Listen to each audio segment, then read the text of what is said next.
Ouais.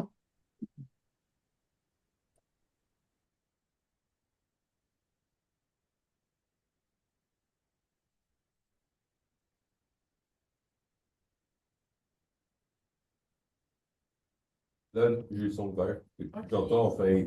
Est-ce que Rio là, sont c'est fait mieux? parler. Est-ce que vous m'entendez? Ah, ça s'est Ouais. débranché. OK.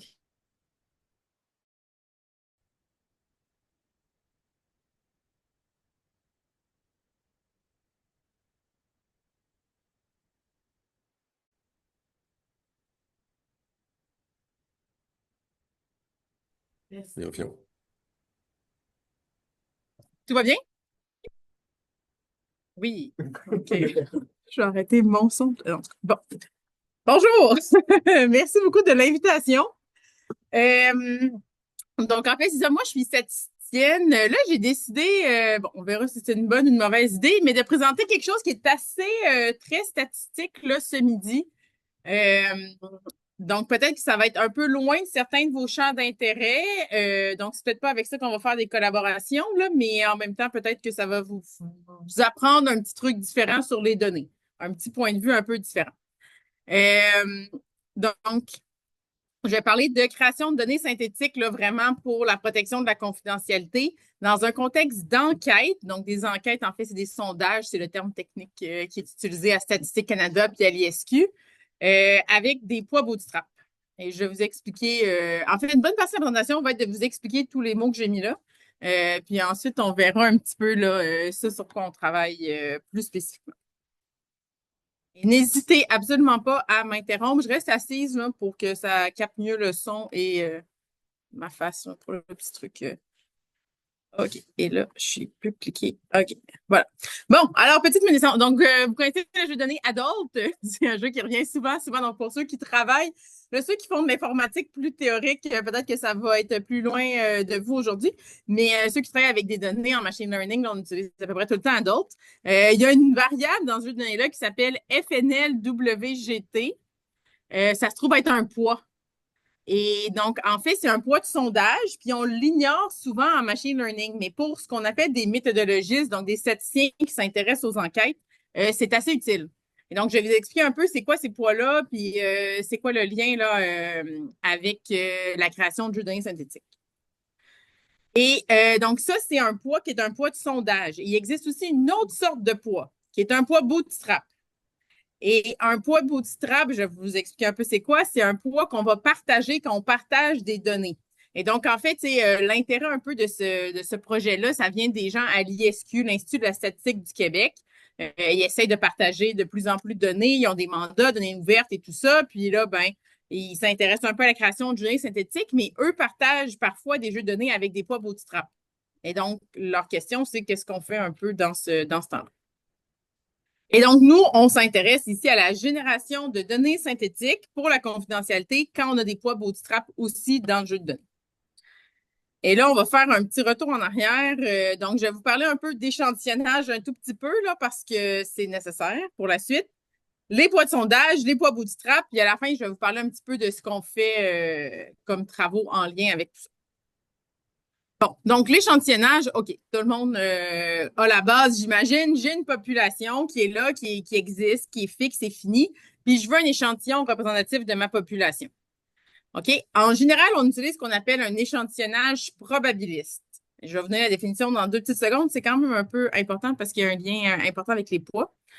Euh, puis là, imaginez que notre objectif en général, c'est plus d'estimer des choses. Donc, je voudrais connaître la valeur d'une moyenne dans la population, la valeur d'un total dans la population. On peut aussi ajuster des modèles. Là. Il y a quand même beaucoup d'utilisation de modélisation, mais ce n'est pas nécessairement l'objectif premier de faire une prédiction.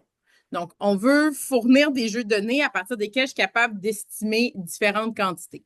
Donc, par exemple, le nombre total de personnes dans la population. Donc, nous, on travaille avec l'enquête du cannabis, là, au final.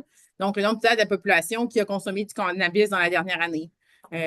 Donc, ces proportions-là dans différents groupes d'âge, la corrélation avec autre chose. Mais dans une population, euh, par exemple, les gens du Québec. OK, donc échantillonnage probabiliste, là, le terme, en fait, ce que ça veut dire, un échantillonnage va être probabiliste si tous les individus de la population ont une probabilité qui est non nulle d'être sélectionnés dans l'échantillon et si cette probabilité de sélection-là est connue. Les probabilités de sélection n'ont pas besoin d'être égales. OK? Donc, tout ce qu'on veut, c'est quand on fait vraiment une enquête, un sondage, c'est vraiment important pour nous de savoir c'est quoi la probabilité que chaque personne puisse appartenir à l'échantillon. On doit être capable de le savoir. Là, le truc simple que vous connaissez déjà, l'échantillonnage aléatoire simple, c'est quand on dit je prends un échantillon puis qu'on dit rien d'autre, c'est ça qu'on veut dire. Qu'est-ce qu'on dit? Ben, j'ai pigé au hasard un certain nombre de personnes dans un grand nombre de personnes. J'ai pris au hasard 5 personnes ici et voilà. Chaque individu ici a la même probabilité de sélection et chaque échantillon a même la même probabilité de sélection. Donc, chaque groupe de N individus. Et puis, bon, ça fonctionne très bien, c'est super facile. Il y a un petit problème, c'est que ça me prend absolument ce qu'on appelle une base de sondage. Ça veut dire que pour être sûr que tout le monde a une probabilité de sélection, puis que je puisse sélectionner tout le monde, il faut que j'ai la liste de tout le monde. Donc, ça marche si je dis, je donne un cours, il y a 500 inscriptions, j'en veux 18, ben là, je prends les 500 puis j'en prends au hasard 18. Mais si j'ai pas cette base de sondage-là, et dans la vraie vie, ça arrive. Donc là, je parlais un petit peu de l'enquête sur le cannabis. Ben, l'Institut de la statistique du Québec fonctionne pas avec une liste de tous les individus qui habitent au Québec, puis ensuite on en prend au hasard. C'est pas comme ça que ça fonctionne. On n'a pas nécessairement accès à ce genre de liste-là en temps réel. Et donc, on fait autre chose. Et le autre chose, il y a plusieurs variétés. Donc, ah oui, c'est ça. OK. Bon, excusez-moi. Je vous ai créé une présentation juste pour vous, là. Alors, je ne connais pas. Je connais pas par cœur. Donc, c'est un peu qu'est-ce que je racontais. Donc, parfois, c'est difficile d'avoir une base de sondage. Il y a d'autres raisons aussi pour ne pas utiliser l'échantillonnage aléatoire simple. C'est que d'autres méthodes peuvent être plus efficaces. Quand on dit efficace en statistique, ce qu'on veut dire, c'est que pour la même taille d'échantillon, je peux avoir une estimation plus précise. Et je vais vous en présenter une méthode prochainement qui me donne une meilleure estimation. Donc, c'est comme si on disait, il y a certains groupes de petits N observations qui estiment mieux la quantité que d'autres groupes de petits N observations. Et ça se peut aussi, puis ça, ben, en pratique, les gouvernements font ça vraiment souvent, qu'on veut faire ce qu'on appelle du suréchantillonnage. Donc, par exemple, je veux faire une enquête, sur le canapé, je ne sais pas s'ils l'ont fait, mais disons, je fais une enquête sur les soins de santé, puis je veux m'assurer d'avoir des représentants des communautés éloignées du Québec. Et donc, ces personnes-là ne représentent pas une grande proportion de la population. Si je fais juste échantillonner normalement aléatoire simple, je n'en aurai pas beaucoup des gens qui habitent dans les communautés éloignées du Québec. Si je veux pouvoir vraiment estimer quelque chose avec une bonne précision, ben ça se peut que ce soit nécessaire de dire que je vais aller suréchantillonner ces gens-là. Donc, je vais prendre une certaine proportion de gens dans la population et parmi ceux qui habitent dans des régions éloignées, je vais en prendre davantage. Et donc, il se trouve que eux, leur probabilité de sélection va être plus grande que moi, ma probabilité de sélection, dans le but d'être capable de publier des choses comme proportion de gens qui ont eu telle maladie. Ben, je veux pouvoir publier une proportion pour tout le monde et pour les régions éloignées et que cette proportion-là soit valide et non estimée par 2 personnes. Donc, ça, c'est très, très, très fréquent si on lit là, le détail des méthodologies des enquêtes à l'ISQ et à Statistique Canada. Et donc, bon, quand on fait tout ça, on se retrouve avec des poids qui ne sont pas identiques. Donc là, vite, là, juste les autres façons qu'on fait ça en général, parce que là, nous, on les utilise dans nos travaux. On peut faire des échantillonnages par grappe. En fait, par grappe, là, vous avez peut-être déjà entendu parler, c'est que, en fait, techniquement, ça, c'est dans le PFEQ, là, le Programme de formation scolaire du Québec au secondaire. Donc, si vous avez, mais c'est jamais enseigné, mais techniquement, au Québec, si vous avez fait vos études ici, on vous a parlé de l'échantillonnage par grappe. Mais enfin, en pratique, quand je parle aux profs, on le saute un petit peu. Mais donc, le concept, c'est que là, j'ai des groupes naturels. Donc, par exemple, dans mon exemple d'individus au Québec, ben, j'ai pas une liste d'individus, mais peut-être que j'ai une liste des maisons. Et là, les maisons, ça se trouve être des grappes, puis dans chacune de ces habitations-là, il va y avoir des individus. Ou si j'ai dans une école, j'ai des classes. Si je veux avoir 20 personnes pour faire un sondage dans une école, ça peut être long de me promener partout puis d'aller chercher ces 20 personnes-là. Je vais peut-être tirer au hasard 5 classes, puis ensuite 4 personnes par classe. Ben là, j'ai fait de l'échantillonnage par grappe. Donc, ça diminue les coûts. Donc, ça, c'est fréquemment utilisé. Donc, je n'ai pas besoin de me déplacer dans toutes les classes, pas besoin de me déplacer dans toutes les écoles, dans toutes les régions. Mais c'est moins efficace. Oui. Oui. Oui. Puis, en fait, si jamais il y a des individus qui ne se trouvent pas dans des... qui semblent être dans aucune grappe, bon, la stratégie, c'est qu'on va les exclure de notre population d'intérêt. Donc, par exemple, quand on lit les manuels méthodologiques à Statistique Canada ou à l'ISQ, ils vont dire, par exemple, qu'on s'intéresse à la population du Québec, excluant les militaires déployés, les gens à l'hôpital. Fait que finalement, on essaie de vraiment penser à tout pour s'assurer qu'un coup que ma population est fixée, je suis capable d'intégrer tout le monde dans une des grappes. Ouais. Puis les grappes, elles se font de façon naturelle. Et donc, ce qui se passe, c'est que souvent, les gens dans une grappe sont plus similaires entre eux que si j'avais pris par hasard des individus dans la population. Et donc, ils vont être un petit peu plus corrélés. Et là, bon, je ne vais pas dans tous les détails, mais en fait, à cause de ça, ça fait que je vais avoir une estimation qui est moins efficace. Parce que, mettons, j'ai pris 4 personnes, mais c'est quasiment 4 jumeaux. Fait que c'est comme si j'avais pris une personne. Bon, j'exagère un petit peu, mais on peut venir calculer, là, en fait, on va calculer une taille d'échantillon équivalente là, quand on a de la corrélation dans nos grappes. Mais c'est très utilisé. Et là, selon la taille de mes grappes, oui. Ben là, c'est ça. Ça serait peut-être plus des strates. Fait que dans le fond, c'est parce que les grappes, il faut qu'ils se retrouvent dans la nature. Fait que là, à moins que tu aies des endroits.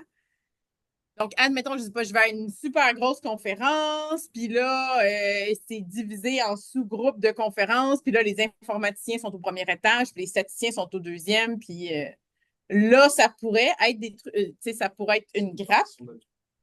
Ben oui, c'est vraiment une partition naturelle, les grappes. L'idée, c'est vraiment que c'est quand j'ai pas accès à une base de sondage de tous les individus, mais j'aurai accès à des partitions. Donc, ça peut être soit concrètement dans la vraie vie, on est au premier étage ou au deuxième, mais souvent, c'est ça, ça va être utilisé comme par exemple des écoles. Je m'intéresse à tous les élèves, mais j'ai pas de liste d'élèves, mais j'ai des listes d'écoles. Ben, l'école, ça devient une grappe. Les zones géographiques, ils peuvent être utilisés de différentes façons. Fait que je pourrais les traiter comme des strates ou comme des grappes. Le truc avec les grappes, puis là, vous allez voir quand je vais parler de strates dans 2 minutes, c'est que ici, je n'ai pas besoin de savoir à l'avance qui appartient à quelle grappe. C'est pour ça qu'on dit que c'est naturel. Je n'ai pas besoin d'avoir de l'information, tu sais, je ne sais pas qu'Anne-Sophie est dans la classe de Madame Julie. Je sais juste qu'il existe une classe de Madame Julie. Donc, je n'ai pas la liste de tout le monde avec à quelle grappe ils appartiennent. J'ai juste, mettons, toutes les classes dans mon école primaire. Puis, un coup que j'arrive dans une classe, je découvre, Madame Julie a 15 élèves. Mais du coup, les grappes ont forcément une réalité physique, du coup, enfin, ça apporte vraiment. Ouais, donc physique, ben là, j'imagine qu'on peut en imaginer qui sont physiques, mais mettons sur l'ordinateur. Différent. Par exemple, est-ce qu'une classe en distanciel, Oui, c'est ça, exactement. Oui, si, donc en fait, c'est ça, donc n'importe quel regroupement ça peut être un cours à distance, j'ai aussi une grappe, là. Dans le fond, c'est comme une entité où j'ai une liste de ces groupes-là, mais je sais pas, j'ai pas besoin de savoir nécessairement qui va être dans chacune de ces grappes-là à l'avance. Ça peut être des endroits géographiques aussi, là. Je pourrais dire, je sais qu'il y a 20 quartiers dans un district. Je vais piger des quartiers puis aller mettre des intervieweurs là-bas pour interviewer les gens. Donc, mon quartier, là, est une grappe. La grosse distinction, c'est qu'ici, on sélectionne des grappes. Là, je vais vous parler de l'autre qui est l'échantillonnage stratifié, où là, c'est un peu la même idée. Puis en fait, bon, mes étudiants, futurs enseignants, on en parle parce qu'ils sont supposés de l'enseigner, puis c'est pas toujours clair la distinction entre les deux. Mais le concept de strat, c'est un peu la même chose. J'ai des groupes homogènes, mais là, ici, il faut que je sache à l'avance chaque personne dans ma base de sondage est dans quel groupe. Donc, ça se peut que ça soit possible, par exemple, un cours à distance, j'ai peut-être déjà la liste de tous les élèves dans mon cours. Fait que, techniquement, ça pourrait être considéré comme une strate. Et ici, ce qui se passe, c'est que je ne choisis pas des strates au hasard. Je choisis des individus dans chacune des strates. Fait que ça, c'est comme vous auriez peut-être fait d'emblée en disant, OK, on va faire un sondage, puis on pourra avoir des étudiants de premier cycle, des étudiants de deuxième cycle dans mon sondage. Ben là, je fais une liste de jeux de premier cycle, une liste de ceux de deuxième cycle, puis j'en prends au hasard dans chacun des deux groupes. Fait que ça, c'est considéré comme étant des strates. Le but des strates, en fait, les strates, c'est plus compliqué selon ce qu'on a comme information, parce que là, ça me prend plus d'informations sur les individus. Il faut vraiment que j'ai la liste de tout le monde avec une information sur leur strates. Donc, si je veux faire, par exemple, avec les professions, il faudrait que j'ai la liste de plein de gens puis je sache c'est quoi leur profession. Alors que quand c'est une grappe, je me dis, je vais aller au premier étage, puis là, ça, c'est l'espace des gens qui sont dans cette profession-là. C'est moins compliqué. Mais pourquoi est-ce qu'on le fait? Ben, c'est potentiellement, ça peut améliorer l'efficacité. Et pourquoi? Bon, là, on pourrait faire les calculs, mais en tout cas, grosso modo, l'idée, c'est que c'est plus facile d'estimer une quantité quand les gens ont la même valeur, quand les gens sont similaires. Fait que, par exemple, si je veux connaître l'âge moyen d'un groupe d'individus, si je vais dans une école puis que je prends la classe de mon fils, qui sont 20, puis je prends 5 personnes au hasard pour estimer l'âge moyen des 20 personnes, je risque d'avoir une pas mal bonne estimation versus si je vais dans un centre d'achat un samedi matin, puis je veux estimer l'âge moyen de 20 personnes qui sont en train de magasiner dans un certain magasin. Je prends 5 personnes. Mon estimation, l'âge moyen, ça se peut qu'il soit moins bon. C'est moins précis parce que les âges vont sûrement être plus variables. Donc, estimer l'âge moyen est plus difficile. Mais ce n'est pas deux graphes que tu as donné comme exemple? La classe et le centre d'achat? Oui, bon, OK, bon point. Oui, c'est des grappes. Là, je voulais juste y aller avec le type. Donc, en fait, OK, c'est un bon point. Hey, vous comprenez bien, j'aime ça. OK, donc, des exemples de strates, dans ce cas-ci, ça pourrait être, par exemple, je veux calculer le revenu moyen, puis je vais y aller par voisinage. Ben, par un neighborhood, là, c'est quoi en français? Un quartier. Fait que, mettons, code postal. Fait que, tu sais, j'aurais des strates qui seraient, par exemple, géographiques. Je vais aller prendre des gens dans chacune de ces strates-là. Puis, en général, ben, les revenus des individus dans un même quartier sont plus similaires. Fait que c'est plus facile d'estimer le revenu moyen à l'intérieur des quartiers. Mon estimation va être plus précise. Puis ensuite, je peux combiner tout ça ensemble. Puis, j'ai une meilleure estimation globale. Est-ce que, par exemple, choisir une population en fonction de l'âge pour calculer la consommation de cannabis, ça peut être rentré dans ce... Oui, sauf que ça risque d'être difficile en pratique parce que ça me prendrait une liste où j'ai tous les individus et leur âge. Parce qu'il faut que je mette les individus dans mes strates. Fait que, par exemple, l'ISQ, leur enquête sur le cannabis, c'est pas une variable qu'ils utilisent pour stratifier. Donc, eux, là, je pense qu'ils stratifiaient par région administrative. Là, je me souviens plus de tous les détails de celle-là. Mais l'idée est bonne, c'est juste qu'en pratique, ça va être difficile de connaître l'âge. Mais oui, ça serait une bonne stratégie. Est-ce que c'est une connaissance préalable où on pourrait dire je fais un sondage et puis tant que je n'ai pas atteint mon nombre de personnes entre tel âge et tel âge, je continue à chercher dans cette population-là. Et quand j'ai atteint ce seuil-là, ben, je privilégie les autres âges. Oui, donc ça s'appelle l'échantillonnage par quota. C'est pas techniquement une bonne méthode d'échantillonnage dans le sens que c'est pas de l'échantillonnage probabiliste parce que je ne connais pas d'avance la probabilité de sélection de tout le monde dans mon échantillon. Et donc, ça se peut que c'est un échantillon qui est relativement représentatif de la population. Là, il y a plein d'études qui montrent que des fois, ça marche pas vraiment. Mais ça pourrait donner un échantillon représentatif, mais ça va être difficile d'intégrer l'information sur mon plan de sondage pour obtenir des mesures d'incertitude. Ça va être dur de savoir à quel point la valeur que j'obtiens est proche de la vraie moyenne. Je ne pourrais pas venir le quantifier. Parce que quand je fais un échantillonnage probabiliste, là, je peux venir le quantifier. Et est-ce que la règle générale, c'est que moins il y a d'a priori sur le sondage, plus les résultats sont précis?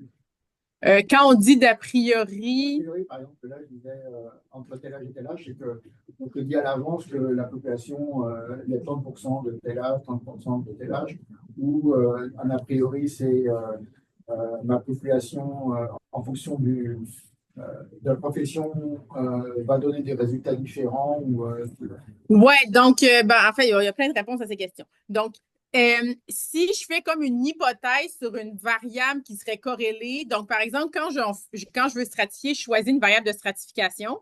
Si je me trompe, que je ne prends pas une bonne variable, ça peut diminuer un petit peu mon efficacité. Mais c'est rare que ça va être vraiment complètement drastique. Là, on ne va pas complètement se tromper. Ça se peut que ça soit un peu moins efficace, mais ça va être valide quand même comme méthode d'échantillonnage. Pour ce qui est de savoir à l'avance, il y a combien de gens dans certains des groupes d'âge, ben là, en fait, c'est que si je ne sais pas chacune des personnes a quel âge, mais qu'il y en a 20 qui sont dans ce groupe d'âge-là, je ne peux pas stratifier, mais je peux faire ce qu'on appelle de la post-stratification. Donc, je vais aborder un mini peu tantôt parce que ça a rapport au calage, là, mais en fait, on peut venir comme ajuster nos poids a posteriori pour venir s'assurer que notre échantillon va reproduire certaines caractéristiques dans la population. Et ça, en fait, c'est utilisé. Là. Donc, là, il y a des élections ici. Je n'ai pas regardé les derniers sondages, mais souvent, ils vont faire ça, de la post-stratification dans les enquêtes. On va peut-être des fois voir ce mot-là. Des fois, ils vont dire repondération aussi. Mais c'est la même idée. Mais donc,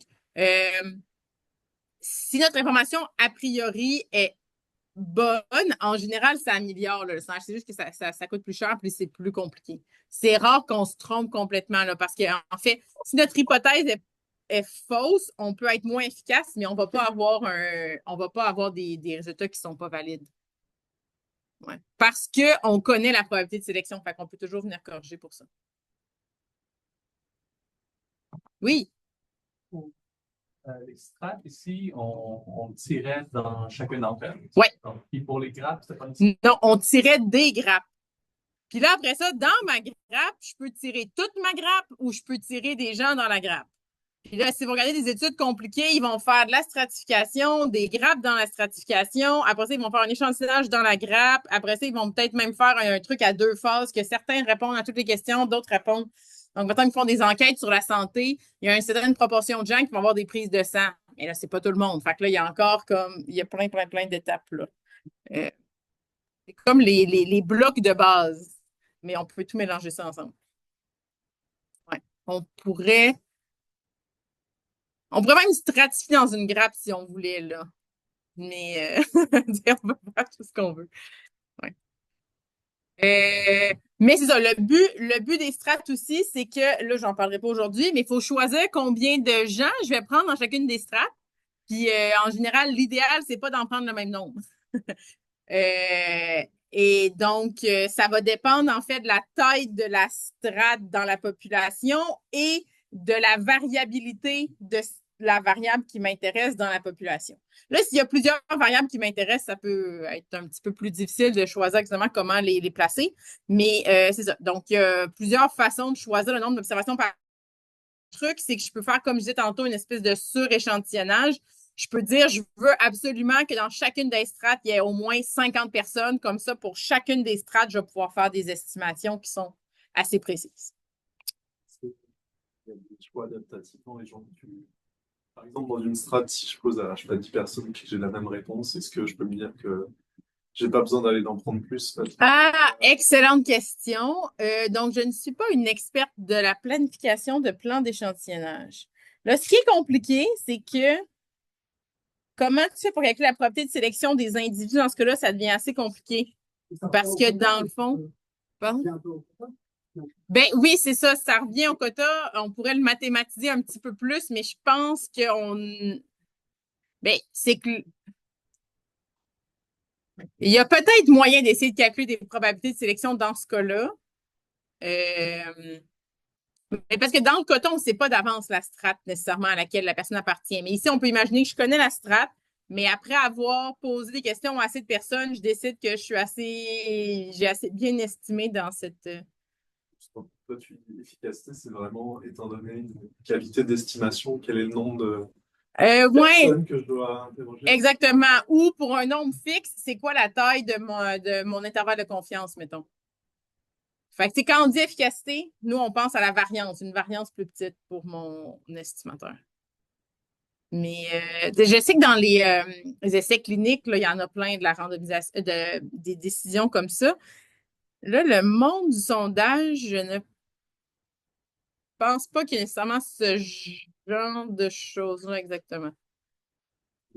Mais Pour ça, si tu j'avoue. fais des sondages par phase où je sais pas, dans un voisinage, tu essayes d'avoir un certain nombre de personnes qui répondent en envoyant, tu fais un sondage papier. Ouais. Puis là, certains voisinages, tu as assez de gens qui répondent, puis tu te rends compte que c'est comme homogène, d'autres, les gens répondent pas. Ouais, c'est Tu ça, mais peux, est-ce que. renvoyer. La probabilité de sélection, du coup, elle change pour le nombre de personnes qui pourraient. Exactement. C'est juste que ça devient compliqué de Ouais. calculer une probabilité de sélection. Non, je suis pas- Non, mais c'est une question intéressante. Puis là, ben, je suis pas l'experte. Je vous parle de sondage parce qu'on en a besoin parce qu'on a des poids tantôt. Mais je suis pas l'experte de la planification des sondages. Je vais te un cours là-dedans. Mais c'est assez classique quand même. Mais en tout cas, ouais. Je vais y penser. OK. Puis un dernier, parce qu'on l'utilise, c'est l'échantillonnage avec probabilité proportionnelle à la taille. Et donc là, l'idée ici, c'est que pour chacune de mes observations dans la population, il faut que j'aie une mesure de taille.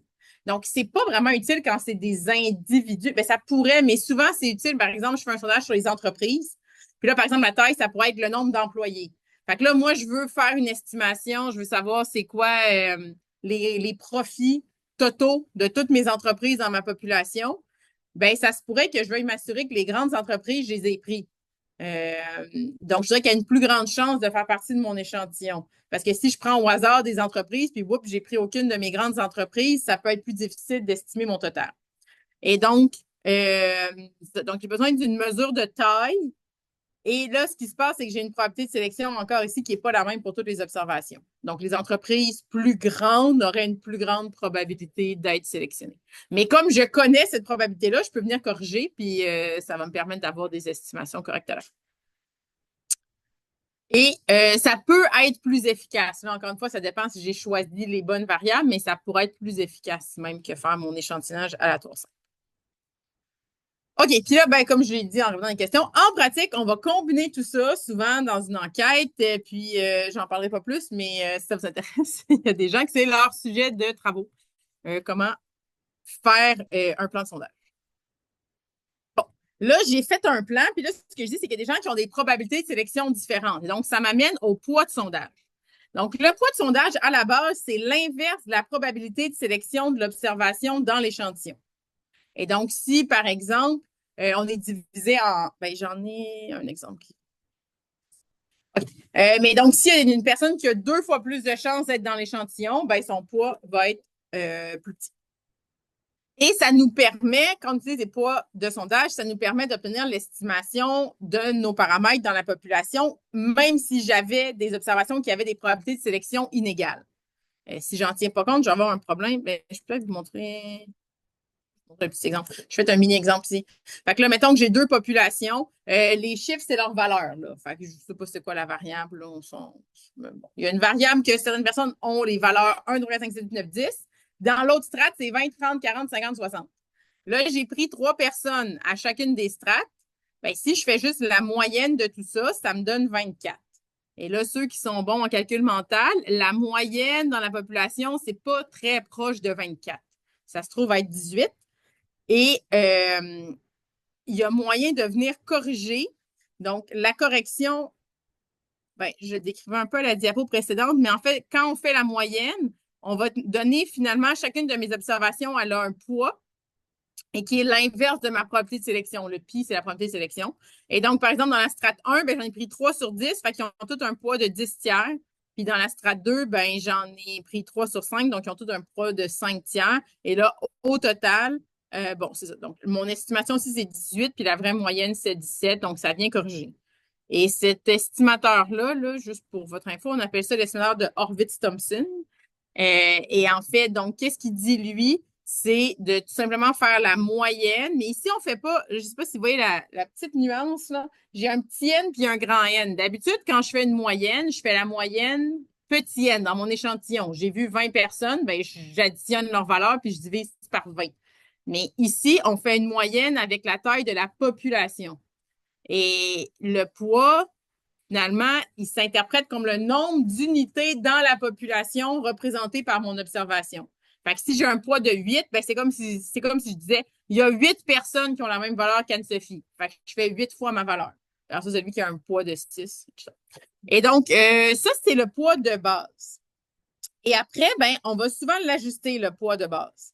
Et donc, il peut être ajusté pour plein de façons. Un des ajustements, c'est pour la non-réponse. Donc, souvent dans un sondage, ben là, j'ai tiré au hasard des gens, puis il y en a qui ont décidé de ne pas me répondre. Et là, ben, qu'est-ce qu'on fait? C'est qu'on essaye de retourner les voir. Là, peut-être l'idée de base, là, j'imagine que vous êtes d'accord avec moi, qu'on ne peut pas juste on peut pas juste reprendre des gens pour remplacer ceux qui n'ont pas répondu. OK, donc ça, en fait, jadis, on avait un gouvernement qui nous avait dit qu'il allait faire ça. Il avait rendu le recensement long. Le recensement était obligatoire. Il avait dit ça va être facultatif, mais c'est pas grave, on va l'envoyer à plus de monde. Fait qu'au final, on va avoir, mettons, je dis des chiffres simples, là, mais mettons que je voulais 100 000 répondants, ben, je l'envoie à 500 000. C'est pas obligatoire, les gens le répondent moins, mais j'ai 100 000 personnes à la fin. Mais là, l'affaire, c'est que les répondants et les non-répondants sont différents. Fait que si je remplace tous mes non-répondants par des répondants, ça ne marchera plus. Donc, on ne fait pas ça en pratique, remplacer tous les non-répondants par des répondants. Qu'est-ce qu'on fait? Bien, il y a plusieurs choses. Là. Il va y avoir des suivis. Un truc que les gens font en pratique dans les organismes, c'est qu'ils vont, bon, il y a les répondants. Après, ils vont faire comme 2, 3 relances. Puis là, ils vont comparer les gens qui ont répondu après plusieurs relances. Est-ce qu'ils sont différents des gens qui avaient répondu dès le départ pour avoir un peu une idée de à quel point mes moins répondants sont différents de mes répondants pour un peu imaginer les non-répondants. Comment ils seraient différents de mes moins répondants. Mais donc, au final, avec tout ça, je me retrouve que ceux qui ne répondent pas, ben, leur poids devient nul parce que je n'ai pas les variables qui m'intéressent. Et là, ben, j'augmente les autres. Puis là, il y a plein de façons de faire ça. On peut en parler pendant des heures. Mais soit on fait des genres de classes homogènes ou soit on va vraiment venir modéliser la probabilité de réponse en fonction d'autres variables qu'on connaît. Et là, on va venir augmenter les poids de cette façon. Ben, c'est pas exactement des strates. Moi, là, c'est ça. C'est les classes ici, on peut les imaginer un peu comme des strates, mais ça sera pas nécessairement les mêmes strates que mon plat de sondage. J'ai des classes d'ajustement de non-réponse, mettons. Grosso modo. Puis l'autre chose qu'on peut faire, c'est comme je disais tantôt, c'était une question, c'est de l'ajustement pour la calibration, ce qu'on appelle le calage. En fait, c'est de dire, bon, ben, moi, avec mes poids de sondage de base, j'estime qu'il y aurait 30% des gens qui ont consulté un médecin dans la dernière année, mais je le sais, c'est 40. Fait que là, je vais venir modifier mes poids pour venir me coller à cette valeur-là. Donc là, ça, en fait, c'est les grosses entreprises, ben, les grosses raisons qui peuvent faire ça parce qu'il faut vraiment avoir des valeurs pour la population. Là, ça vient généralement du recensement ou ça peut venir de trucs administratifs, on va venir se caler à des valeurs qu'on connaît dans la population. Et là, tout ça me donne un poids final. Et là, le FNL weight, donc pour ceux qui utilisent Adult, c'est tout ce que vous retenez, c'est d'où vient d'où vient le FNL weight. Ben, il y a tout ça, puis je suis allée voir parce que dans le fond, ça vient du Current Population Survey, puis tu sais, ils font tout ça aux États-Unis, là, dans le Current Population Survey, il y a des ajustements de non-réponse, des ajustements de calage. Et donc, c'est là qu'on obtient un poids final. Et ce poids-là est supposé là, me permettre d'être utilisé pour estimer une valeur dans la population. Oui. Je suis pas sûr d'avoir compris le calage. Ouais. C'est quand tu sais quelque chose sur la population, là? Exactement. Tu connais quelque chose dans la population. Et là, tu vois que si tu prends les poids de base de ton sondage, tu n'obtiens pas les mêmes valeurs que dans la population. Mettons, je sais que les profits totaux, c'est 12 millions, mais là, quand je prends les poids là, que moi, j'ai obtenus, les profits totaux, c'est 11,5 millions. Ben, je vais venir modifier mes poids, puis là, ben, c'est compliqué, là, je saute tout ça, mais je viens modifier mes poids de façon à ce que maintenant, quand j'utilise mes poids, les profits totaux sont 12 millions. Donc, j'espère que quand je vais venir calculer autre chose, qui était, je ne sais pas, l'argent dépensé en professionnalisation, je ne sais pas trop, je vais être plus proche de la vraie valeur parce que je suis allée m'ajuster sur des choses que je connaissais déjà. Fait que c'est un peu comme la post-stratification, là. Ça, c'est la condition que les deux choses soient corrélées. Oui, ben c'est ça. Généralement, on va faire du calage sur des choses qui sont. Ben, ça va fonctionner si les choses sont corrélées. Là, en pratique, tu sais, le Current Population Survey, j'ai trouvé quelque part, je pense qu'il calait sur 3 choses, 4 choses. Tu sais, on va utiliser tout ce qu'on sait là, pour essayer de faire le meilleur calage possible. Est-ce que ça veut dire qu'il y a certaines questions qui peuvent être posées, non pas pour tellement trouver la valeur, mais pour pouvoir recaler le reste du sondage? Oui, certainement que les gens vont. Oui, ben, puis comme quand on parlait là, des sondages politiques, tu sais, ils nous demandent notre âge, ils nous demandent. Donc, l'âge, des fois, ils vont vouloir donner des résultats par âge, mais après, ils vont nous demander pas mal d'informations qu'ils vont utiliser pour améliorer leurs estimations, là, pas nécessairement juste pour publier des résultats sur ces variables-là. Donc, par exemple, je ne sais pas, le revenu, et puis Ben oui, c'est ça, le revenu, ils vont rarement publier en disant les personnes avec tel revenu appuient, mais eux, ils vont peut-être l'utiliser après pour venir améliorer leur truc. Ouais. Mais donc, au final, ça me donne un poids qui. Oui. Je pense que tu envoies un sondage à toute une population, puis tu as plein de gens qui répondent pas. Tu peux utiliser ces techniques-là aussi pour adapter. Ouais, donc si tu envoies un sondage, oui, là, techniquement, Les étudiants, savoir quels sont leurs c'est besoins ça. financiers. Si tu l'envoies à tout le monde et qu'ils ne répondent pas, tu fais vraiment de l'ajustement de non-réponse. Parce que, dans le fond, tous ceux qui n'ont pas répondu, c'était de la non-réponse. Mais oui, tu pourrais faire du calage aussi. Mais tu sais, les gens compétents pour faire ce genre de choses-là se retrouvent davantage à Statistique Canada puis à l'ISQ. Là. Je sais pas si des petites organisations font ces choses-là, mais ce serait possible. Ce serait possible. Ouais. Le truc que je ne comprends pas, c'est qu'il peut y avoir plusieurs ajustements qui donnent le bon résultat et il faut choisir parmi tous ces ajustements. Plusieurs ajustements. Ben là, en général, il va y avoir des hypothèses qu'on va utiliser, mais plusieurs ajustements.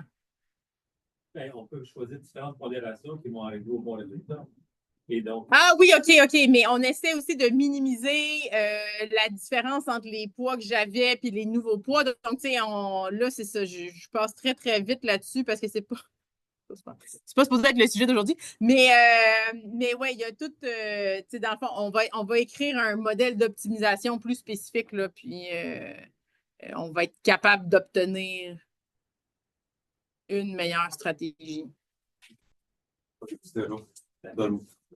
Dans la petite idée, enfin, si en faisant le calage, on regarde une vision, on voit que peu importe les modifications, enfin, basées sur les données réelles qu'on a, ça change vraiment radicalement tous les résultats.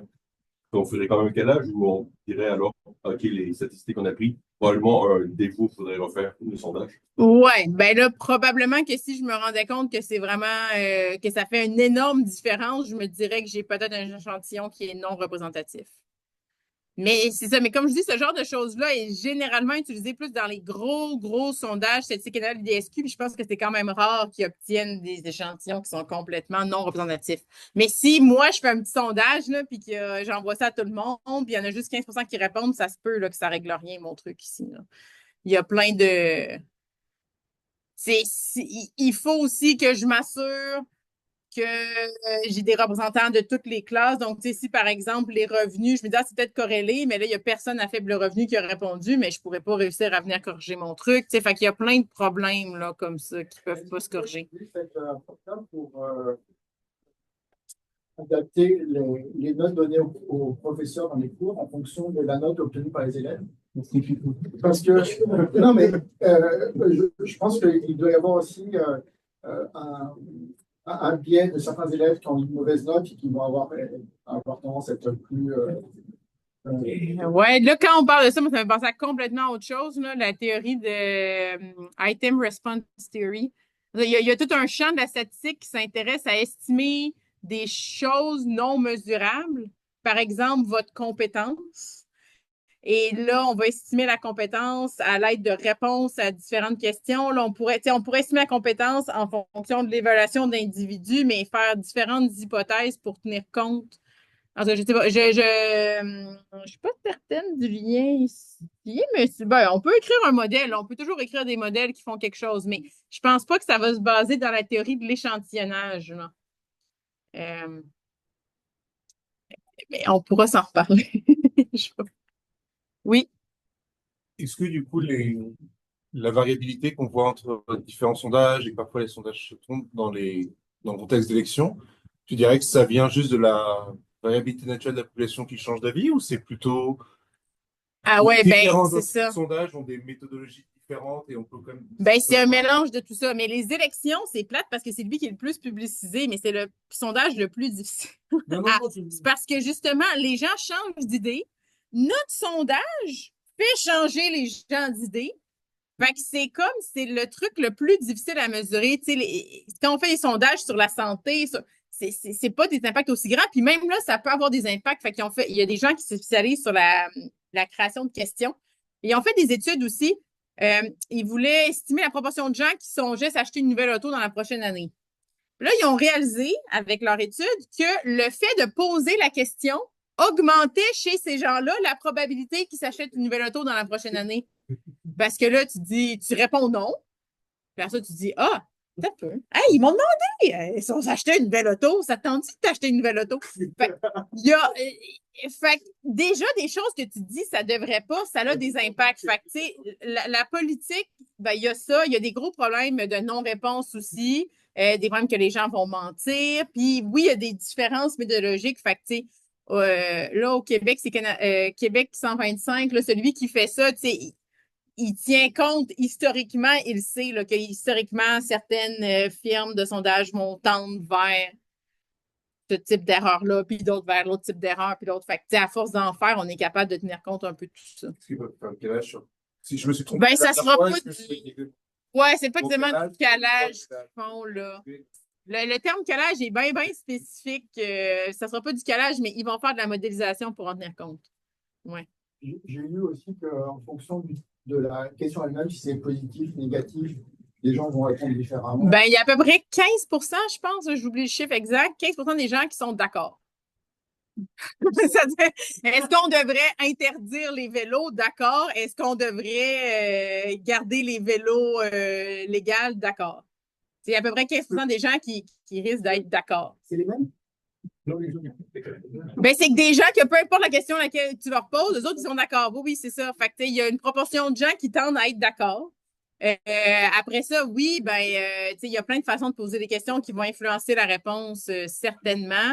Après ça, il y a aussi des questions qui sont trop compliquées. Tu sais, quelle proportion du temps passes-tu au travail, là? Impossible. Les gens en moyen ne sont pas capables d'apprendre ça. Fait que, ouais, ça, c'est tout un domaine super intéressant de création de questions. Mais, ouais, il y a les gens qui vont mentir. Il y a plein de choses. Mais c'est ça. Mais tout ça nous amène à un point. Là, je fais un cours de sondage. On va se rendre, c'est pas grave, j'avais pas beaucoup de grands résultats. Là. Je savais que c'est pas grave. Bon, OK. Bon, là, ça, c'est les poids. Oui. Les gens vont pas répondre si leur réponse est carrément. Tu vois, quelle partie allez-vous voter aux élections? Quelqu'un qui va voter extrêmement. Exactement, il y en a qui n'osent pas répondre. Ça doit être pris en compte dans. Ben, c'est-à-dire que non, ben, il y a plein de façons. Fait admettons que les gens qui votent un parti d'extrême droite tendent à ne pas répondre et qu'en même temps, ils tendent à avoir d'autres caractéristiques que j'ai mesurées. Ben là, avec la corrélation entre les caractéristiques puis leur affiliation politique, ben, je peux utiliser ça. Mais sinon, là, on se base sur une historique.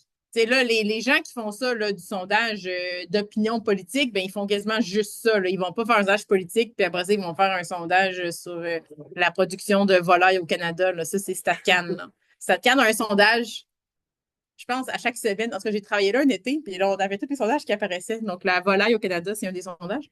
Mais donc, ces gens-là qui font les trucs politiques, ben là, ils peuvent savoir. En général, on sous-estime le vote de tel sous-groupe. Puis là, c'est qu'ils vont faire aussi des sondages post-électoraux pour savoir pourquoi ils se sont trompés. Est-ce que les gens ont changé d'idée? Est-ce qu'ils n'avaient pas osé dire la vérité? Puis là, avec tout ça, ben, on peut faire des ajustements, mais ce n'est pas des ajustements aussi simplistes là, que changer des poids de sondage. D'ailleurs, dans les sondages électoraux, des fois, il n'y a pas de poids de sondage. Là. C'est pas, de plus en plus, les sondages ne se font pas par échantillonnage probabiliste. C'est rendu des panneaux web. Puis Puis là, après ça, ils vont faire de la post-stratification, mais c'est quand même de plus en plus rare parce que les gens répondent pas au téléphone, puis c'est pas facile de les rejoindre. Le pire, c'est pas les mêmes tranches de population qui vont prendre le téléphone aussi. Oui, bien ça, certainement, il y a une grosse différence, là. Puis en fait, là, par exemple, je parlais récemment avec des gens qui ont fait, à Québec, un sondage sur les déplacements dans le territoire, là, en auto, puis à pied, puis tout ça. Puis le taux de réponse au téléphone, en fait, était plus élevé un coup que tu réussissais à parler à quelqu'un que quand tu allais envoyer des documents par la poste. Mais c'est certainement pas les mêmes personnes qui répondent à l'un ou à l'autre.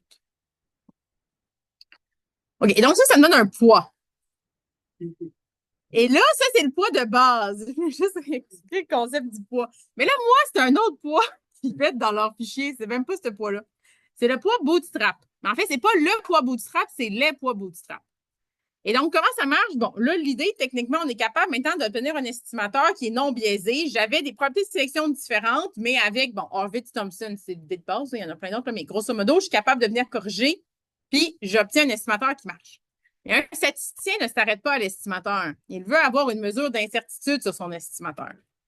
Et donc, je voudrais estimer la variance pour pouvoir faire, par exemple, un intervalle de confiance. Et là, par exemple, pour celui d'Horvitz-Thompson, là, un estimateur possible, c'est celui de Sen-Yates-Grundy, puis il ressemble à ça. Et là, il ressemble à ça, je vous en parlerai pas trop, mais qu'est-ce qu'on voit? Regardez ici, j'ai un pi IJ. Ça, c'est la probabilité de sélection conjointe de l'observation I et J. Et là, ça, c'est pas aussi simple que la probabilité de sélection individuelle. Tu sais, si j'ai pris des grappes, puis des strates, puis la probabilité que 2 personnes soient sélectionnées, c'est pas nécessairement si simple que ça. Et donc, tout ce que je veux vous dire, c'est que c'est compliqué. Donc, c'est un peu compliqué. Les gens dans les agences statistiques, tu sais, sont capables de faire ça. Ils ont trouvé plein de façons d'estimer les variances correctement, mais ça dépend exactement du plan d'échantillonnage. Il faut que je sache comment mon plan d'échantillonnage exactement a été fait pour avoir les probabilités de sélection conjointe et tout ça. Si, par exemple, l'Institut de la statistique du Québec veut mettre sur Internet un jeu de données, ils ne peuvent pas nécessairement me révéler toute l'information suffisante pour que j'utilise ce genre de méthode-là. Et donc, on va utiliser autre chose.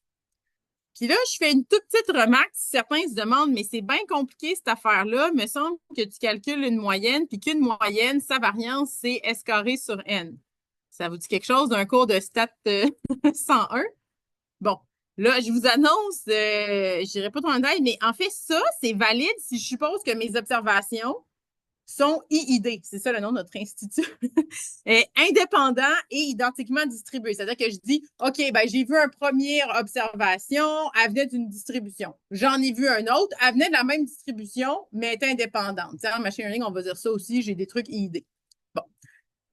Tout le domaine du sondage n'est pas basé sur rien de tout ça ici. Dans le domaine du sondage, mes X, c'est pas des variables aléatoires. Je considère, quand je dis j'échantillonne d'une population finie et fixe, je considère que les valeurs, là, jusqu'à grand N, toutes les observations sont complètement fixées. Il n'y a pas d'aléatoire. Je ne peux pas dire la première vient d'une normale, la deuxième d'une normale, la troisième, c'est pas ça. Ils sont vraiment fixes. Ce qui est aléatoire, c'est si je les inclus dans l'échantillon ou pas. Et c'est complètement différent, en fait, comme analyse là, des probabilités. Là. C'est comme un truc complètement différent. Fait que ce qui est ici, c'est pas vrai. D'abord, elles sont pas indépendantes. Parce que si j'ai choisi Anne-Sophie la première fois, ben, je peux pas choisir Anne-Sophie la deuxième fois, sauf si je fais de l'échantillonnage avec remise, mais ce qu'on fait pas vraiment en pratique. Et donc, en fait, toute l'analyse là est complètement différente. C'est pour ça qu'on se ramasse avec des trucs vraiment compliqués qui ressemblent en rien à ce qu'on se dit que ça devrait être l'estimation d'une moyenne. Et donc, bon, là, dans le fond, toute la théorie ici, à la place d'avoir des X qui sont aléatoires, j'aurais comme des petits indicateurs binaires pour chacun qui me disent est-ce qu'il est inclus ou pas. Ça va être 0 ou 1. Puis là, je m'intéresse à la distribution de ces 0 ou 1-là. Puis là, ça va dépendre de mes grappes puis de mes strates. Puis ça devient assez compliqué.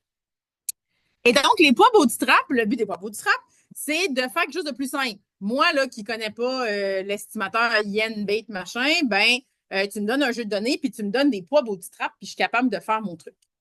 Et donc, Comment ça marche? C'est qu'en plus des données que j'ai collectées, je vais publier un ensemble de plusieurs poids bootstrap pour chacune des observations. Ça peut être 100, 50, 500. Plus j'en ai, mieux c'est, là, mais on n'en mettra pas 8 millions. Et donc, pour chacune des personnes, j'ai toutes les variables qui ont été collectées sur elles, puis j'ai plein de poids bootstrap. Comment les construire, ça, j'en parle pas en tout, c'est un peu compliqué. Mais quelqu'un, quelque part, est capable de nous les construire, par exemple, l'ISQ, puis après, il nous fournit ça avec notre jeu de données. Et là, l'analyste, tout ce qu'il fait, c'est utiliser les poids bootstrap. Donc, qu'est-ce qu'il fait? Je vais aller, bon, un petit peu vite. Mais donc, qu'est-ce qu'il fait? C'est que j'estime, par exemple, je veux savoir les profits totaux. Ben, je vais prendre ma colonne profit, puis je vais les estimer avec la première colonne de poids. Ça me donne un chiffre. Je prends la deuxième colonne de poids, ça me donne un autre chiffre. La troisième colonne de poids, j'ai un autre chiffre. Fait que je me ramasse avec, dans le fond, plusieurs estimations, grand B estimations. La moyenne de toutes ces estimations-là, c'est mon estimateur final. Et la variance dans ces estimations-là, ça se trouve à être une estimation de la variance de mon estimateur. Donc, les poids sont faits de sorte que si mon estimation est plus précise, ben, les poids vont être plus similaires entre eux pour qu'à chaque fois, j'ai des choses plus similaires puis que je vois que j'avais une bonne estimation de ma valeur qui m'intéressait. Oui. Chaque donnée, Ouais. tout le monde a le même nombre. Exact. Oui. Puis on calcule notre estimé pour chaque indice de poids, si on veut. Exactement. Fait que, tu sais, je sais pas si vous avez déjà vu le bootstrap. L'idée du bootstrap, mettons que un échantillon bootstrap, là, mettons que j'ai 100 personnes, puis je voudrais un autre jeu de données de 100 personnes, je prends au hasard avec remise. Fait qu'il y a peut-être des gens qui vont être là 2 fois, 3 fois, d'autres qui vont être là 0 fois. Ça, c'est un échantillon bootstrap. Puis la théorie derrière ça, c'est de dire, ben, je voudrais avoir des données qui ressemblent aux données que j'ai vues, mais je ne sais pas c'est quoi la distribution de celles que j'ai vues. Mais j'estime la distribution des données que j'ai vues à l'aide des données que j'ai vues. Fait que si je tire des données que j'ai vues, c'est une estimation de la distribution qui a vraiment généré ces données-là. Fait que c'est un peu la même idée ici, dans le sens où c'est comme, mais tu sais, les poids vont pas nécessairement être des entiers, mais c'est un peu ça l'idée. C'est comme si je venais, des fois, je prends 2 fois l'observation 1, des fois, je prends 4 fois l'observation 2. Mais c'est que là, les poids ici, c'est pas un bootstrap aussi simple que le bootstrap habituel. Les poids sont vraiment générés avec toute une procédure qui dépend du plan de sondage qui fait que ça marche. On avait échantillonné plusieurs fois.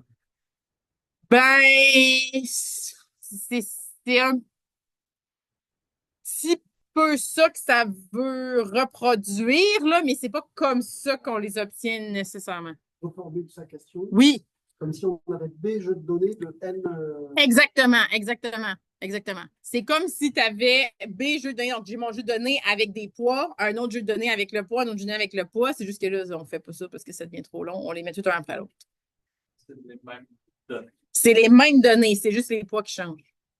Oui. On fait comme nous, enfin, une fois comme ça, stade 4, c'est quoi Bootstrap là pour déterminer c'est quoi la quantité, enfin, quoi Bootstrap à mettre pour chaque élément. Ben, techniquement, plus ton nombre de poids bootstrap est grand, mieux ça va être, là. Mais, tu sais, après un certain. C'est comme quand on fait du bootstrap, ben là, peut-être que vous n'avez jamais utilisé le bootstrap pour estimer une variance, mais plus B est grand, mieux ça va être. Mais, tu sais, là, après, on fait des petites études. À partir de 50, ça va pas pire. Des fois, fait que là, je sais pas exactement comment ils choisissent là, la valeur précise.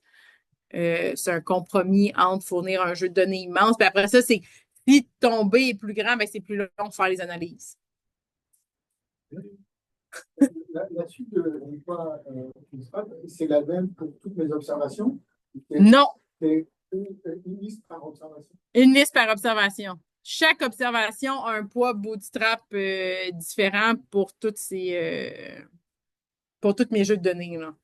C'est comme si on dit, OK, ben, tu sais, mettons, c'est nous, là, l'échantillon. La première fois, moi, je vaux une personne, t'en vaux 2, t'en vaux 3, t'en vaux 2, t'en vaux 1, t'en vaux 3. La fois d'après, moi, je vaux 2 personnes, t'en vaux 1,5. Tu sais, à chaque fois, le poids total est distribué différemment entre les individus.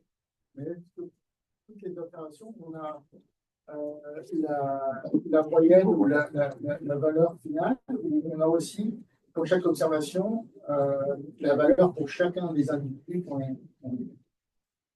Pour chaque observation, c'est dans mon jeu de données, là, je vais avoir la ligne Anne-Sophie, je vais avoir toutes les caractéristiques sur moi, puis je vais avoir 50 fois Bootstrap. Après, j'ai l'autre personne, ses caractéristiques, 50 fois Bootstrap. Puis là, ça a l'air compliqué, mais c'est pas très compliqué en pratique parce que dans les logiciels statistiques, on peut juste lui dire calcule-moi ça, j'ai des poids Bootstrap, puis il va nous faire calculer les moyennes. Tu sais, c'est beaucoup plus simple que d'aller choisir la bonne procédure pour venir estimer les variances de mes estimateurs. Est-ce qu'on peut voir ça comme tirer un certain nombre de fois une population par l'expérience de pensée? Donc, on fait là. Oui, ben c'est un peu ça. Le Bootstrap, l'idée à la base du Bootstrap, c'est vraiment ça. Est-ce que les poids, est-ce que je pourrais les tirer sans regarder les données ou ça va dépendre de la probabilité de sélection? Est-ce que je pourrais générer mes poids à l'avance avant même d'avoir récolté les données juste par rapport à la probabilité de sélection? Bonne question. Là, si tu veux faire du calage, tu ne pourras pas. Si tu veux tenir compte de la non-réponse, tu ne pourras pas. Ouais. Je pense que dans les cas simples, tu pourrais peut-être, mais dans ces cas simples-là, ils ne vont pas mettre des pas bootstrap. En tout cas, mais c'est une bonne question. Oui. En partie, on attache à chaque observation un poids qui est indépendant d'une observation à l'autre, mais après, on prend des estimateurs. Il y a des estimateurs qui vont regarder une seule observation, mais il y en a qui vont peut-être combiner des observations. Est-ce que les poids bootstrap sont les mêmes, peu importe l'estimateur qu'on regarde? Oui, fait que là, dans le fond, tu sais, vraiment, l'idée du poids bootstrap, là, c'est comme si à chaque fois, tu faisais ton estimation en prenant juste une des colonnes de poids. Fait que là, je calcule. Il va prendre les poids de tout. Ouais, c'est ça, c'est ça. Ouais. Ça finit ça à quelle heure? Je veux pas. C'est ça, c'est ça. Ben, en tout cas, c'est pas grave, vous avez appris plein de choses sur le sondage. Je vais passer vite pour la suite. Oui, ceux qui. Je vais pas vous garder encore trop longtemps, là. Je vais finir vite, puis vous poserez des questions si vous en avez. Non, mais moi, j'aime mieux ça parce que dans le fond, si je me rends à la fin, bien là, vous n'avez pas compris la base, ça ne sert à rien. Puis je savais que je partais dans un autre domaine, là. Fait que, mais de toute façon, c'est ça. Fait que grosso modo, regardez, on est rendu à qu'est-ce que nous on a fait. Fait que je peux vous résumer en 5 minutes sur ce qu'on travaillait, là. Fait que le point, c'est que là, on avait des gens, mettons, à l'Institut de la statistique du Québec, qui disent, OK, j'ai des jeux de données, j'ai des poids bootstrap, c'est comme ça que je les donne d'habitude, mes données. Mais là, je veux essayer de faire quelque chose qui tient compte de la confidentialité. Qu'est-ce que je fais? Fait que là, on dit, OK, ben, mettons qu'on génère des données synthétiques. Et là, ben, il y a pas vraiment. Donc, en fait, notre objectif, c'est comme d'examiner en quelle mesure générer des données synthétiques permet de conserver la validité des inférences que j'aurais faites avec mes poids bootstrap. Puis, en fait, dans la littérature, il n'y a rien là-dessus. Il y a déjà pas beaucoup de choses sur des jeux de données synthétiques avec des poids de sondage. Là, il y en a quand même un petit peu. Quelques statisticiens qui s'intéressent à ça, mais il y a personne qu'on avait vu qui parlait des poids bootstrap. Fait que là, on a commencé vraiment du début. Donc, on a fait une petite étude de simulation, puis on a fait des tests avec des données sur l'enquête québécoise sur le cannabis. Et là, ben, comme je disais à Sébastien, donc quand je revalidais un peu des trucs pour planifier la présentation, il y a un petit truc dans les codes de l'étudiante là, que je suis pas certaine. Fait que là, j'ai pas mis vraiment de résultats chiffrés. Je donne juste un peu une idée de qu'est-ce qu'on a fait. Puis un jour, il y aura un article qui sortira tout ça, puis vous pourrez le lire si ça vous intéresse. Mais donc, la petite étude de simulation, c'est on est parti d'une enquête sur les bibliothèques publiques. En fait, ça se trouve être un recensement finalement de toutes les données publiques des bibliothèques publiques aux États-Unis. Puis, ils ont mesuré, ben, il y a 2 variables qu'on utilisait. Ils ont mesuré le nombre annuel de visites dans la bibliothèque, puis le nombre d'employés rémunérés en équivalent temps plein à la bibliothèque. Et donc, nous, on imagine qu'on veut prendre un échantillon des bibliothèques pour estimer le nombre total annuel de visites dans les bibliothèques. Bon, là, ils ont fait une vraie enquête recensement. Ce n'est pas utile, c'est juste pour une simulation. Alors, on a juste gardé les bibliothèques où toutes les données étaient complètes parce qu'on a besoin du nombre total d'employés pour faire de l'échantillonnage. En fait, quand on fait l'échantillonnage proportionnel à la taille, on l'utilise comme mesure de taille de la bibliothèque, le nombre d'employés dans la bibliothèque. Fait que ça a l'air de ça. Ça ne suit pas des lois normales du tout. C'est rare qu'on voit des données comme ça. Mais donc, c'est très, très, très asymétrique, là. Il y a des énormes bibliothèques avec 8 millions de visites. D'autres qui ont beaucoup moins de visites. Et il y a une énorme bibliothèque qui a 2000 personnes temps plein qui travaillent là. Bon, on n'a pas regardé le détail d'où ils viennent exactement. Oui, c'est ça, les données après Trump. Tout le monde est... Mais voilà. Ouais, il y a pas mal de. Mais donc, grosso modo, on a organise. C'est pour ça que je voulais raconter un peu. On a travaillé avec l'échantillonnage aléatoire simple, mais on a aussi fait de l'échantillonnage stratifié, des échantillons stratifiés où les poids étaient les mêmes, d'autres où les poids n'étaient pas les mêmes pour tout le monde, puis proportionnels à la taille. Puis le jeu de données synthétiques, on l'a fait avec SynthPop, qui est en fait, donc c'est un truc qui est très couramment utilisé en statistique. Dans le fond, ce que ça fait, c'est comme des régressions séquentielles. On vient modéliser chacune des variables une après l'autre. Donc, si je modélise, la variable 1, on fait juste tirer un échantillon bootstrap des observations de la variable 1. Puis après, la variable 2, je la modélise conditionnellement à la variable 1, puis la 3 conditionnellement aux deux autres, etc. De base, dans SynthPop, ils utilisent des arbres de régression et de classification. Fait que c'est ce qu'on a fait aussi là, pour ce premier test-là.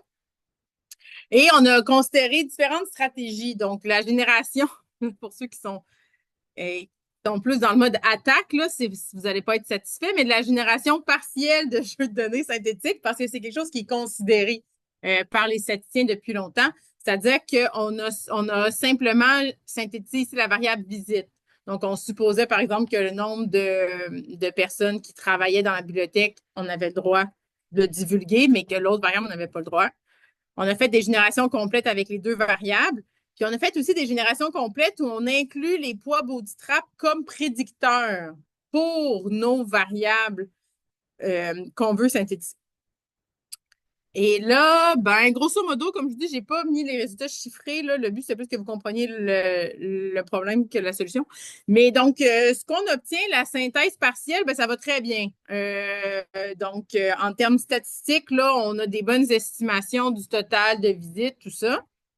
Quand on fait la synthèse complète, ça fonctionne seulement pour l'échantillonnage aléatoire simple ou celui qui est stratifié proportionnel. Ce que ça fait, c'est que les poids sont les mêmes pour tout le monde.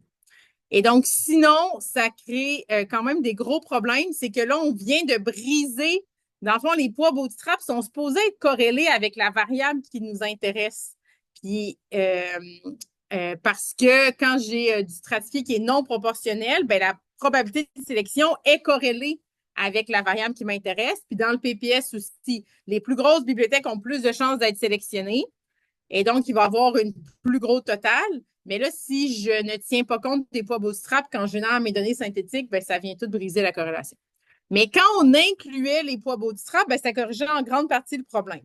Donc là, l'idée ici, c'est qu'on utilisait les poids bootstrap. Dans le fond, on ne les modifiait pas. Puis là, vous allez voir, c'est quand il y a plein de choses encore à faire, mais les poids bootstrap, on peut les utiliser comme prédicteurs pour générer nos jeux de données synthétiques. Puis, c'est ça. Donc, je savais que j'aurais plus de temps. J'avais quand même bien prévu. Donc, ce n'est que le début, il y a plein de problèmes. Donc, premièrement, c'est que là, on fait tout ça dans notre simulation. Ça marche quand même pas mal bien. Après, on arrive sur l'enquête québécoise sur le cannabis. On a réussi à y avoir accès dans les locaux sécurisés à l'ISQ. On fait tous nos tests. Bon, là, inclure les poids bootstrap, ça n'aide pas vraiment. Fait que là, on est en train d'essayer de comprendre pourquoi. Est-ce que c'est parce que les poids bootstrap sont moins corrélés avec les variables? Donc, si le reste ici, c'est la consommation de cannabis, en fait, là, pour le moment. Est-ce que c'est moins corrélé que dans nos exemples un peu fictifs de simulation? C'est peut-être ça. Bon, il n'y a aucune garantie de confidentialité. Donc, tu sais, des fois, moi, je fais de l'ADP, des fois, je fais ça. Il n'y a aucune confidentialité différentielle. Mais comme je discutais un petit peu tantôt, bon, pour ceux qui connaissent la confidentialité différentielle, ça offre une garantie vraiment très précise de confidentialité. Mais dans le cadre d'un sondage, c'est pas clair où venir la mettre. Parce que comme vous avez vu, le jeu de données que j'obtiens à la fin, il s'est passé plein d'étapes. J'ai eu des non-répondants, là, j'ai fait des modifications. Le plan de sondage, il a été construit en partie à partir d'informations sur les individus. Tu sais, je sais qu'il y a tant de personnes dans cette strate-là, ça change la probabilité de sélection des gens dans la strate. Fait que si je veux faire la confidentialité différentielle, mon jeu de données voisin, il est voisin où? Puis il y a un article là, quand même assez intéressant d'un collègue en Allemagne qui réfléchit à ça, là, où est-ce que je viens mettre la confidentialité différentielle dans le processus. C'est vraiment pas clair. On peut pas juste dire j'ai obtenu un jeu de données, puis là, je fais la confidentialité différentielle là-dessus pour en faire un synthétique. Là. C'est assez complexe. Et dans ces considérations-là, un recensement, c'est différent d'un sondage? Puisque le census américain avec... C'est une excellente question. Bon, les avis diffèrent un peu, je dirais, sur ces questions-là. C'est-à-dire, ben, tu sais, quand même, le Census Bureau, ils se sont lancés à faire la confidentialité différentielle quand même un petit peu avant que tout soit bien clair niveau technique, comment ils allaient pouvoir le faire. Donc, par exemple, il y a des lois aux États-Unis qui obligent à révéler certaines valeurs. Certains totaux, eux, ils ne peuvent pas être confidentiels. Ben, tu sais, les articles qui étudient comment faire de la confidentialité différentielle conditionnellement à des valeurs qui doivent être prédites, ben, ces articles-là, ils ont paru plus récemment que quand le Census Bureau a commencé à faire la confidentialité différentielle dans ce contexte-là. Fait que c'est pas super clair non plus, là, nécessairement, en contexte de recensement. Qu'est-ce que. Les avis, je dirais, sont partagés. Là. Des gens qui n'y croient pas vraiment, même dans le contexte de recensement, là, à cause de plein de petites technicalités un peu comme ça. Juste pour comprendre, c'est pas exactement confidentialité, c'est-à-dire qu'on n'est pas capable de reconnaître des individus. Ouais, ben il y a plein d'attaques. Là. Les collègues sont meilleurs que moi dans les attaques. Mais il y a plusieurs façons de voir. Donc, bon, l'idée de base, la première, c'est de ne pas pouvoir reconnaître un individu. Après, ça peut être de ne pas pouvoir apprendre des choses de plus sur l'individu. Donc, sans pouvoir dire Anne-Sophie, c'est cette ligne-là, mais dire hey, moi, grâce au jeu que tu viens de publier, Données synthétiques, ça me permet de savoir que Anne-Sophie, elle a une valeur qui est probablement cette valeur-là. Avec des attaques un peu sophistiquées, ça peut vouloir dire de ne pas savoir que je suis dans le jeu de données. Donc, en fait, il y a plein d'attaques différentes potentielles. Là, j'avoue que je n'avais pas prévu parler de tout ça. Ben, l'enquête sur le cannabis, c'est tout le monde qui répond. Mais oui, il y aurait des enquêtes. Bon, par exemple, là, mes bibliothèques. Ben, si on fait un sous-groupe d'individus, puis que là, on fait une enquête sur leur consommation de cannabis, ben, puis quelqu'un est capable d'identifier que moi, j'étais dans le jeu de données, ben là, on sait que je consomme du cannabis, par exemple. Ce qui pourrait être quelque chose que je ne voudrais pas divulguer. Fait que les jeux de données synthétiques ont été créés en partie à la base pour être plus confidentiels que les jeux originaux. Fait qu'en statistique, c'était ça l'idée au début. Mais là, on a une belle gang d'informaticiens qui sont venus avec plein d'attaques pour montrer que peut-être que c'était pas suffisant, que ça soit juste des données synthétiques. Et donc, ici, je fais juste des données synthétiques de base. Fait que, il n'y a pas des garanties très claires pour le moment, mais intégrer la confidentialité différentielle, c'est pas si clair que ça du tout comment le faire. Oui. En pratique, comment on peut donner des garanties de confidentialité? Est-ce que c'est simplement on dit on a passé une batterie de tests d'attaque potentielle, puis voici ce que ça a donné, ou est-ce qu'il y a des mesures plus. Ben, je dis. Ouais, donc ce qu'on appelle, en tout cas, là, je veux dire, en statistique, on appelle ça des mesures formelles, là, formal privacy. Je ne sais pas si vous dites ça. Mais en fait, dans le fond, tu sais, non, nous, on appelle ça formal privacy quand c'est comme a priori. Fait qu'il y a deux façons. Soit tu fais passer une batterie de test, qui est comme a posteriori. Puis là, tu vas dire mon jeu de données semble sécuritaire. Mais il y a aussi des définitions qui sont a priori. Puis là, la plus populaire, c'est la confidentialité différentielle. Puis, ouais, ben on appelle ça formel. C'est ça. Alors qu'avec la confidentialité française, ça des garanties statistiques. C'est dur à expliquer ce que c'est. Ah, non, OK. Grosso modo, ce que ça fait, c'est de dire, en fait, c'est une propriété d'un algorithme, pas d'un jeu de données. Fait que c'est, mettons, j'ai un algo qui génère des données synthétiques, puis grosso modo, je veux que mon algo, que je sois dans le jeu original ou que j'y sois pas, il produise à peu près la même chose. Fait que mon impact à moi, puis là, ça peut s'interpréter de plein de façons, comme des tests d'hypothèses, puis plein d'affaires. Mais c'est comme quelqu'un pourrait dire, ben, mettons l'exemple que je donne facilement en classe, là, si je dis, OK, la moyenne de l'examen, sa bien été, c'était 78. Là, il y a un étudiant qui sort de la classe, si tout le monde se parle, vous trouvez sa note. Fait que là, ce qu'on veut, c'est que je ne puisse pas dire ça, parce que sinon, ça ne serait pas confidentiel. Fait que là, la confidentialité différentielle dit, même si je dis la moyenne était quelque chose, que quelqu'un sort de sa classe, lui, il peut revenir et dire, moi, j'ai eu 100%. Oh non, moi, j'ai eu 0%, c'était le pire examen de ma vie. Puis personne ne va pouvoir dire s'il y a eu 100% ou 0%. Puis comment on fait ça? C'est qu'on rajoute un bruit aléatoire. Puis là, il y a plein de façons de le faire. Mais grosso modo, je n'ai pas le droit de dire la moyenne de 78. Je vais piger une valeur autour de 78. Puis là, le bruit nécessaire va être plus ou moins grand selon qu'il y a plus ou moins de personnes dans la classe et tout ça. C'est un nom, la confidentialité différentielle? Non, ben en fait, la confidentialité différentielle, c'est une définition dans laquelle il y a oui, un nombre qui est une genre de mesure de probabilité, mais là, en tout cas, qui quantifie la. Ben, en fait, il quantifie la ressemblance entre ce que l'algo va dire avec un jeu de données dans lequel je suis, puis ce que l'algo va dire avec un jeu de données dans lequel je ne suis pas. Ouais. C'est ça. Entre 0 et 1, j'imagine. Bah, en fait, si tu veux, 0, c'est comme les distributions aléatoires. Ouais. Fait que 0, il faudrait que j'aille choisir à l'avance la moyenne de l'examen. De lancer une distribution puis révéler des informations. Exactement. Que tu parles. Exactement. Fait que là, tous ceux ici qui font de la confidentialité, ils savent ce qu'est la confidentialité différentielle. Fait que là, je voulais juste dire que je ne l'ai pas. Ça va être fun de l'avoir un moment donné. Je ne le sais pas. En tout cas, c'est compliqué pour les sondages. Puis après ça, bon, c'est ça. Là, les poids bootstrap, ben là, pour le moment, on les révèle.